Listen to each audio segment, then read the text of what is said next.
Welcome back to the deep dive. Let's talk about something that, well, feels universally challenging.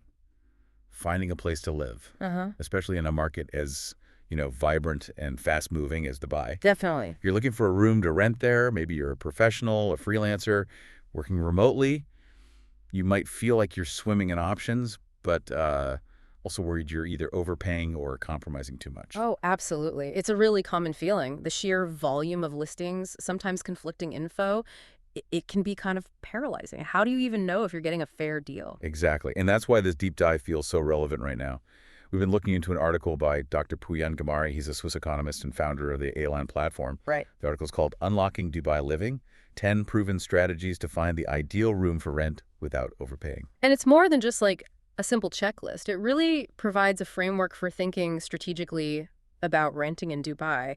It sees finding a room not just as a search, but more like an economic decision. Which is so key in a place like Dubai, right? Mm-hmm. So our mission here is basically to unpack these 10 strategies from Dr. Ghamari's article, pull out the core insights, and give you a kind of shortcut to understanding how to navigate the Dubai room rental scene intelligently. So by the end, you should feel, hopefully, much more empowered and strategic in your search. Let's jump in. Okay, so the first thing Dr. Ghamari emphasizes is absolutely foundational. You have to understand that Dubai isn't, one single rental market. Oh, yeah. It's really a collection of distinct micro markets. So saying Dubai rent is kind of meaningless without specifying where, like saying U.S. weather. Precisely. You've got areas like downtown Dubai that's generally high-end luxury living. Right. Then maybe Business Bay and City Walk, attracting perhaps more entrepreneurs, creatives. Dubai Marina and JBR are, classic expat favorites, very walkable, lots of lifestyle things. Yeah. And then you see areas like Al Barsha, JVC, Dubai Hills popping up as these major middle market hubs. Each has its own price point, its own character. That makes total sense. Different areas, different needs, different budgets. But the article's first strategy, it takes this understanding and makes it proactive, right? Strategy number 1 is about identifying transitional districts. Yes, exactly. This is about looking beyond the currently super popular or expensive spots. Transitional districts, as the source puts it, are areas often geographically close to those prime zones, but they currently offer lower prices. And crucially, they show visible signs of upward mobility, new developments, maybe infrastructure improvements, changing demographics. So you're kind of getting in before it becomes the next really hot area. Is that the idea? That's exactly the strategy. Dr. Ghamari points to examples like Jumeirah Village Triangle, JVT, Arjun, Dubai South. The idea is to position yourself there now, leverage the lower prices, but anticipate that the value and the amenities are likely going up. It's a forward-thinking way to choose your location. That's a really smart start. Understand the map, then spot the future value. Okay. Okay, so once you know maybe where to look, strategy number 2 talks about when, timing the market. Right. And this challenges that common idea that rent is just, a fixed annual cost you're stuck with. According to the article, seasonality and these broader macro trends can actually impact room rental prices pretty significantly. We're talking potential swings of 8 to 15%. 8 to 15%, just based on the time of year. Oh, wow. Well, that's a lot of money over 12 months. It really is. The source highlights specific times. So the summer months, think June through August, often see demand dip a bit as some expats might leave. That can create opportunities for discounts. Okay, less demand, more bargaining power. Exactly. And the year end, like December, tends to be slower activity-wise, too. On the flip side, periods right after big visa renewal cycles, you might see demand spike then. So planning your search when demand is lower gives you more leverage. Makes sense. Absolutely. And the article even backs this with data from ALAND Analytics. It showed rooms in JVC, for example, average about AED 700 less per month in August compared to October. Wow, 700 dirhams a month difference. That's concrete. It really makes you think twice about when you need to lock something down. Okay, moving from timing to security. Strategy 3 is about leveraging something called Ejari. Right, Ejari. So this is the official registration of your tenancy contract with the Dubai Land Department. Now, the article notes landlords often try to avoid it for shared room rentals, but Dr. Ghamari strongly advises that if you plan to stay longer than, say, 6 months, you should really push for an Ejari contract. Why is it so crucial, especially if it's just a room in a shared place? Well, primarily, it legitimizes your tenancy legally. That gives you protection against things like unfair rent hikes or sudden eviction, especially in less regulated setups. Okay, so legal standing. Yeah, but it's more than just the contract itself. The source points out Ejari is often necessary to get other essential things set up in your name, like your DW account for utilities. Electricity and water. Exactly, and sometimes mobile phone contracts, plus it can be a requirement for certain visa renewals. It's kind of foundational for properly establishing your residency. Okay, so it's not just a piece of paper for the rent. It's like a key to accessing other services and living legally. Sounds like something definitely worth negotiating for, even if the landlord seems hesitant at first. For sure, it offers real stability and security. Now, speaking of financials and maybe flexibility, strategy number 4 is interesting. It's about using rent now, pay later, or PRNPL. PRNPL. Okay, how does that work for rent? Rent's usually these big upfront chunks, right? It is, but this strategy taps into fintech solutions that are becoming more integrated into Dubai's rental market. These PRNPL tools basically let tenants take those large upfront payments, maybe 3 months, 6 months, sometimes even a year's worth, Yeah. and split them into smaller, much more manageable monthly or even biweekly installments. And importantly, it often doesn't require using your credit card limits. So it's essentially a cash flow management tool specifically for rent payments. Precisely. The article highlights how this boosts your liquidity. It means you don't need a massive pile of cash sitting ready just to secure a room, Right. which in turn might let you consider better locations or maybe slightly nicer rooms that seemed out of reach just because of that initial upfront hit. The source says it's especially useful for freelancers, consultants, people with maybe variable income, mentions platforms like Flex and some of Aylin's partners too. That's a really clever way to bridge that gap between when you get paid and when rent is due. Okay, let's get back to the human element. Strategy number 5. Negotiating room rentals. Yeah, now, a lot of people probably assume that when you're just renting a single room, the price you see listed, well, that's the price. Take it or leave it. Sounds familiar. But Dr. Ghamari's article suggests that's often not the case in Dubai. Landlords, particularly in buildings where there were multiple vacancies, might actually expect some negotiation, even for shared spaces. They expect it. So if you don't even try, you might just be leaving money on the table. That's kind of the implication, yeah. The source specifically mentions that if a building has, say, 2 or 3 or even more vacant units or rooms, your leverage for negotiation goes up quite a bit. Okay, so what can you actually negotiate on for just a room? Well, you could propose things like maybe a small monthly discount if you commit to paying 3 months up front. Or you could ask for utilities like DDWA or maybe the internet bill to be included in the rent price. Bundling things in. Exactly. Or even suggesting something like a referral discount if you know someone else looking and you bring them in as a tenant. Those sound like maybe small adjustments for a landlord, but the article suggests they add up. They really do. According to the source, these seemingly minor negotiation points can actually collectively reduce your effective annual rent burden by somewhere between 8 and 12%. 8 to 12%, that's significant. Makes the effort of asking feel potentially very worthwhile. Okay, so we've hit location, timing, legal stuff, financial tools, negotiation. Strategy 6 is a different kind of math, analyzing your commute cost to salary ratio. Right. This tackles a really common trap people fall into. You find a room that looks cheaper because it's further out, and you think, great, I'm saving money. But the true cost of living there might be hidden in your daily commute. You mean the time and the actual money spent on transport, getting to work, or wherever you need to go regularly. Exactly that. The article urges you to look beyond just the rent figure and assess your total transit cost relative to your income. It even offers a kind of framework for this.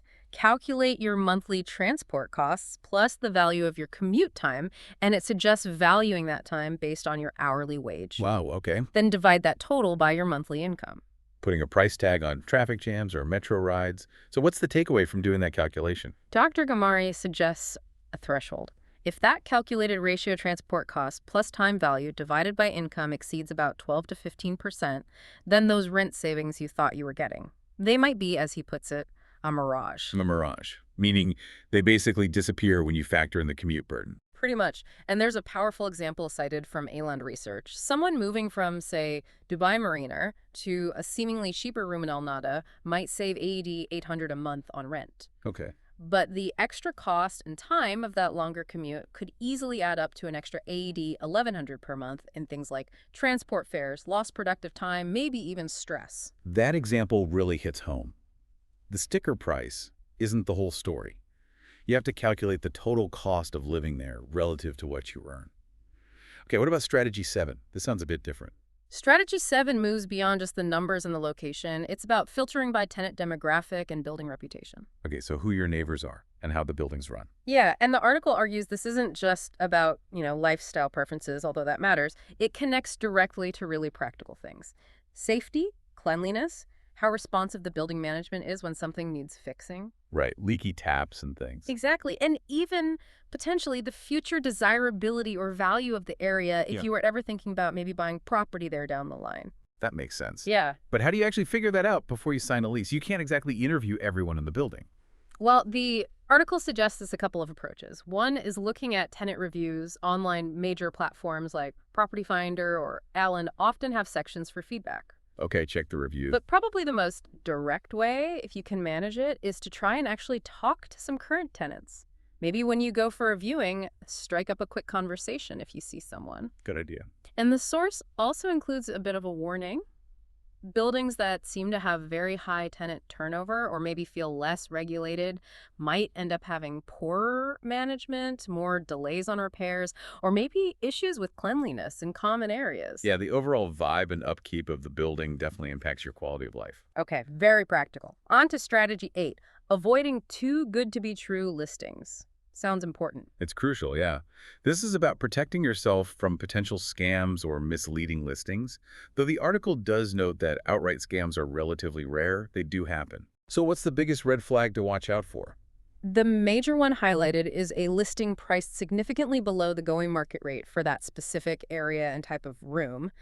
The source suggests if something is listed like 30% or more below what seems normal, that's a strong warning sign. Right. If it looks suspiciously cheap, it probably is hiding something. How do you protect yourself then? The main recommendation is to try and use platforms that actually verify their listings and their hosts. Alan's process is mentioned as an example where they might cross-verify landlord IDs, check license numbers, maybe track payment reliability history. Okay, use trusted platforms. What about payments? Absolutely critical advice here. Never pay deposits in cash if you can avoid it. And definitely avoid sending money through informal methods like, say, a link someone sends you on WhatsApp. Risky. Very. Always insist on getting a proper digital invoice or using a secure payment portal provided by the platform or landlord, something that gives you a clear, traceable record of your payment. Makes sense. Always have that paper trail, or, well, digital trail these days. Okay, strategy number 9 takes us into the tech world. Using AI-based tools to predict price trends. Yeah, this is where modern technology can potentially give you a real edge as a tenant.